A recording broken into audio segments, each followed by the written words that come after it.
Hello, welcome to this video. Today we'll be finding the values, we'll be writing this word problem in slope-intercept form. So let's review our equation. Slope-intercept form, the equation for slope-intercept form is y equals mx plus b.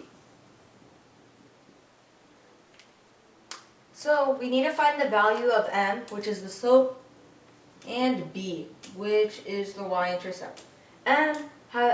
First, let's read our problem. Has a slope of 1 and a y-intercept of 2. Slope of 1. So m would equal 1. And y-intercept of 2. Y-intercept of 2 means b would equal 2.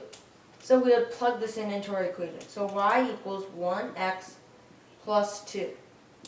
1 times anything is itself. So 1 times x would just be x. And we would add the 2. So the answer to this word problem in slope-intercept form is y equals x plus 2, where n is equal to 1 and b equals to 2. Thank you for watching this video.